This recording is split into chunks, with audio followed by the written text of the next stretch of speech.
Quando a Bíblia fala sobre o fim dos tempos, ela não apresenta um filme de terror nem um quebra-cabeça impossível. Ela revela sinais, alertas e promessas que atravessam séculos e continuam despertando perguntas profundas. O que realmente vai acontecer? O que é símbolo?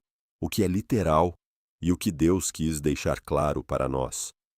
Neste vídeo, vamos caminhar por passagens bíblicas importantes, entender o contexto de cada uma e descobrir o que a Escritura realmente diz sobre o fim, sem medo e sem fantasia. Antes de tudo, é importante entender que a Bíblia fala do fim dos tempos em diferentes partes e de formas diferentes. Jesus tratou desse assunto no chamado Sermão do Monte das Oliveiras, registrado em Mateus 24, Marcos 13 e Lucas 21. Ali, ele responde aos discípulos sobre os sinais da destruição do templo, da sua vinda e do fim da era. Isso já mostra algo essencial. A Bíblia não foi escrita para satisfazer curiosidade, mas para preparar o coração. Em Mateus capítulo 24, versículo 3, os discípulos perguntam: que sinal haverá da tua vinda e do fim do mundo?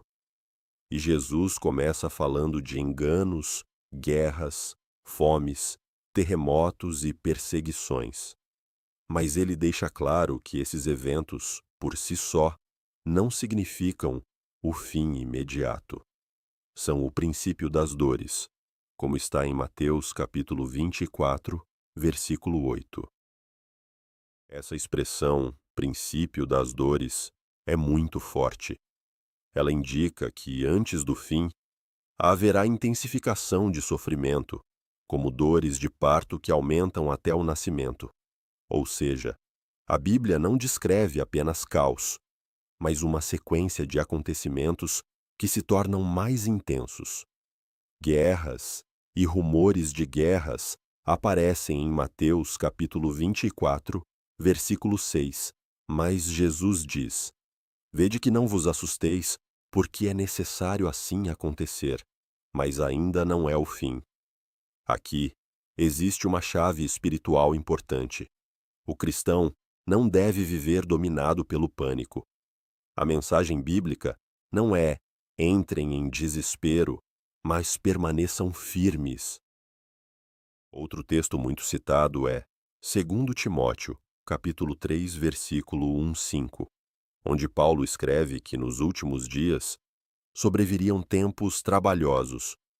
Ele descreve pessoas amantes de si mesmas, avarentas, soberbas, desobedientes aos pais, ingratas, irreverentes, sem afeto natural, caluniadoras, sem domínio próprio e mais amigas dos prazeres do que amigas de Deus.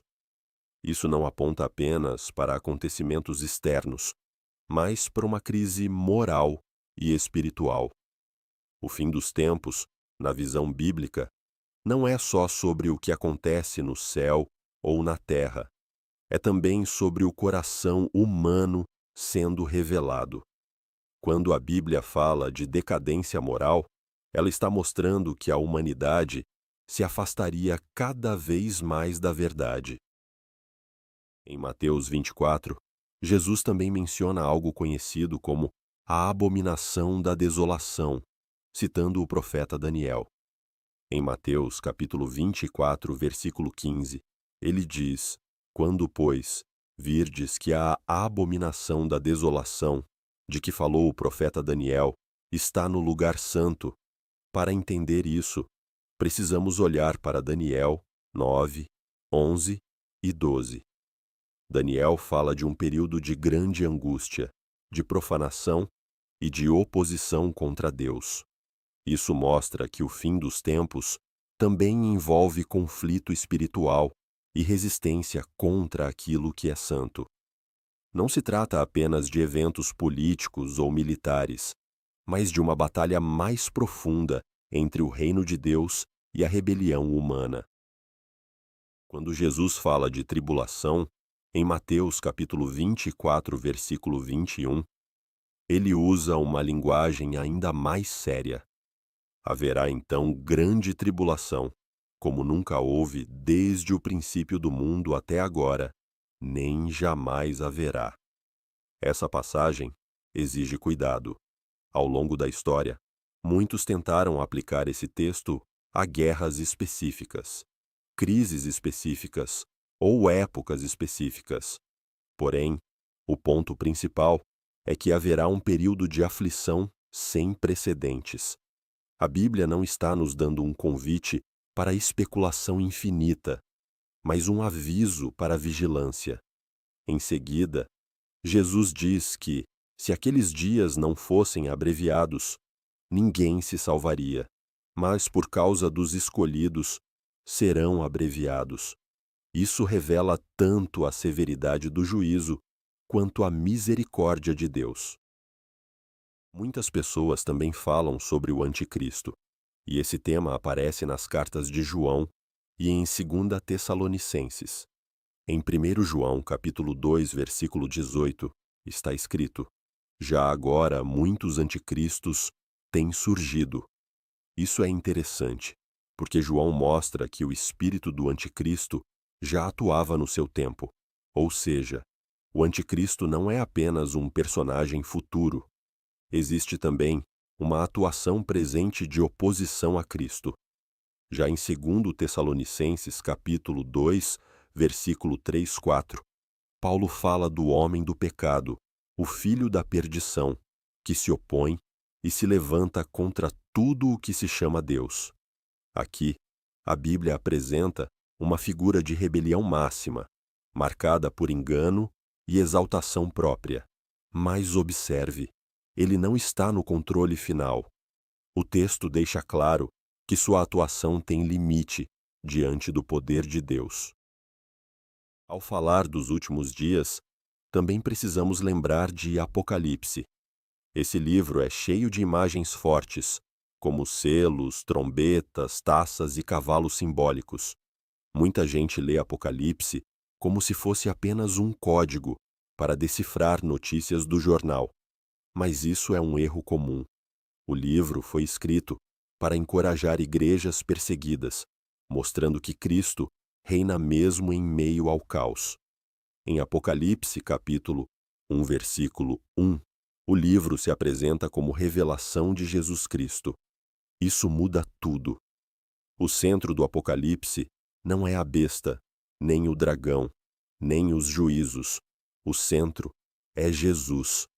Cada cena aponta para o triunfo final de Deus sobre o mal. Em Apocalipse 6, os selos começam a ser abertos e aparecem imagens de conquista, guerra, fome e morte. Esses quadros mostram juízo e instabilidade sobre a terra. Já em Apocalipse 8 e 9, as trombetas trazem novas cenas de advertência. Em Apocalipse 16, as taças da ira intensificam o cenário de julgamento. Essas imagens podem ser difíceis de interpretar de forma literal, em todos os detalhes, mas a mensagem geral é clara: o mal não ficará impune para sempre.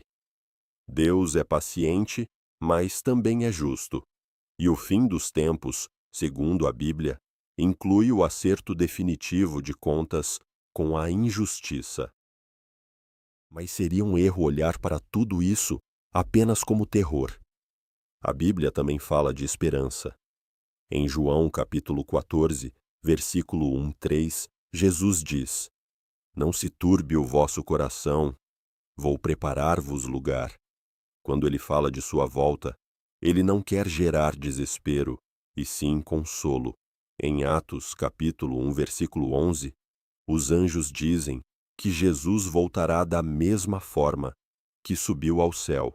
Em 1 Tessalonicenses, capítulo 4, versículo 16, 17, Paulo descreve a ressurreição dos mortos em Cristo e o encontro dos salvos com o Senhor nos ares.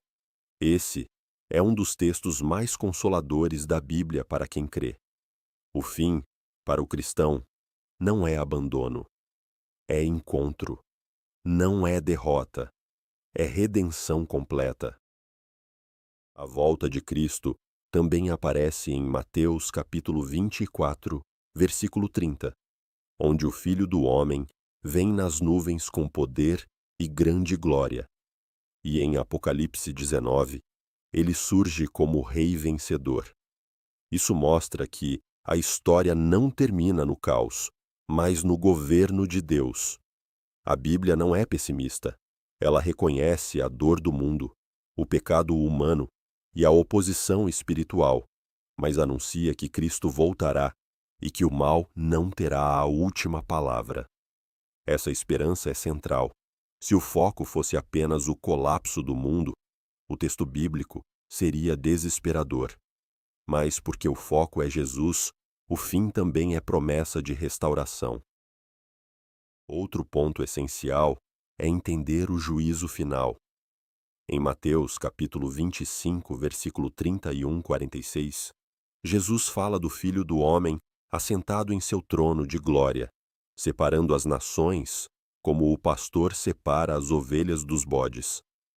Em Apocalipse, capítulo 20, versículo 11-15, aparece o grande trono branco e o julgamento dos mortos. Esses textos lembram que a vida tem consequência eterna. Deus vê o que fazemos, o que escolhemos e em quem confiamos. Isso não deve ser lido como simples ameaça, mas como chamado à responsabilidade. A justiça de Deus é perfeita e nada ficará escondido para sempre. O fim dos tempos também é o momento em que a verdade será totalmente revelada. Depois do juízo, a Bíblia aponta para algo ainda mais impressionante: novos céus e nova terra. Em Apocalipse, capítulo 21, versículo 1-4, João vê a nova Jerusalém descendo do céu e ouve uma voz dizendo que Deus enxugará dos olhos toda lágrima. Não haverá mais morte, nem pranto, nem clamor, nem dor.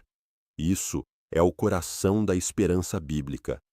O fim dos tempos não termina em destruição, mas em renovação. Deus não apenas encerra a história, ele a recria. O último capítulo da Bíblia não mostra a derrota da humanidade, mas a restauração completa da criação sob a presença de Deus. Então, o que a Bíblia realmente diz sobre o fim dos tempos? Ela fala de sinais, de tribulação, de engano, de juízo e de esperança. Ela mostra que haverá momentos difíceis, mas também mostra que Deus continua soberano. O maior perigo não é tentar adivinhar datas que Jesus disse que ninguém sabe. Em Mateus capítulo 24, versículo 36. O maior perigo é viver distraído, sem arrependimento, sem fé e sem vigilância.